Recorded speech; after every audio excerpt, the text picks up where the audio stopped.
Everywhere I looked, I imagined I saw you. I knew it was an intolerable and exhausting thing to do, but I couldn't stop. Heading into the old town, I crossed the road away from the swimming baths and walked the avenue lined with cypress trees, then cut down into a shady alleyway. As I stepped over an old bicycle, I emerged into a sloping street lined with pastry shops, beauty parlours and astrology stalls. I wandered into the market, and the square teemed with people edging to the front of queues, checking fruit and chatting, full of brisk movements, before the heat of the day weighed on them. And my gaze danced about, not wanting to miss a single person. The slim chance of seeing you unlocked my gambler heart, and hope flooded my veins. I saw someone emerge from an astrologer's stall with your blonde hair and in a vest top like you used to wear, or another with your half-limping gait, and then I would catch her profile, and my heart would deflate. The more I looked, the more I wondered if it was a ghost I chased, because truthfully, I hardly knew any more. 3 months ago you crashed back into view, like no time had passed, and I kidded myself I could be cool-headed. A part of me had given up on the chance of ever seeing you again, and then there you stood, right in front of me at the Piazza Cafe one afternoon.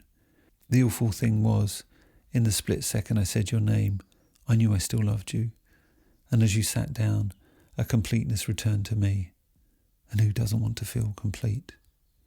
I wasn't sure how much you knew that afternoon at the cafe, or how much you'd planned what followed, but as I walked along the street, its walls bereft of windows, I was convinced you'd approve of what I was about to do.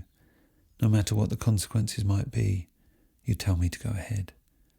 An old tune crept into my thoughts as I continued through the near-perfect town where I'd always be a perpetual tourist. Shone your light into my heart just when I needed it. Woke me with a start just when I needed it.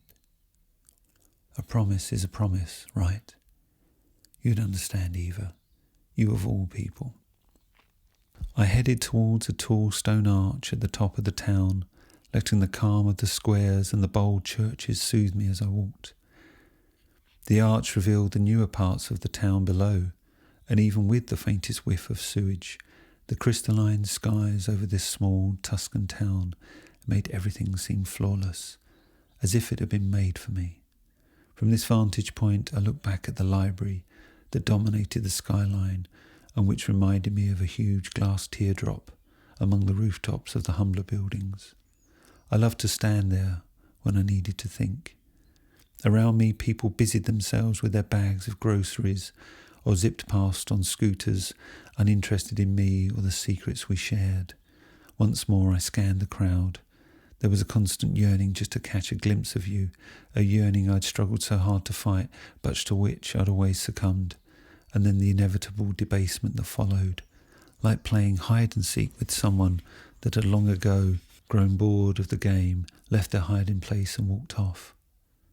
I acted as if you had instead played a prank and found a more ingenious hiding place and were waiting there, wanting to be found. I had to stop this. I had to keep a straight head. I took a detour to the library. As I walked into its welcoming shadow, I was immediately less alone and found contentment among the crowds who flocked to its grandeur. Here, everyone was happy to be seen and to be a part of something bigger than themselves. I looked up into the huge blue-green glass panels and imagined the countless people contained inside, absorbed and invigorated by their psych play and game touch. Everyone has their reasons for saying goodbye, or not saying goodbye. When it went wrong the first time, some 5 years ago, I'd said I loved you and needed us to be together. That was all I had, as if it would be enough. Now I understood I'd asked too much. Everyone wants to live in their world as best they can, and I had asked you to live in opposition to that world, the paradise that was the virtuality, where desire for one person was heresy.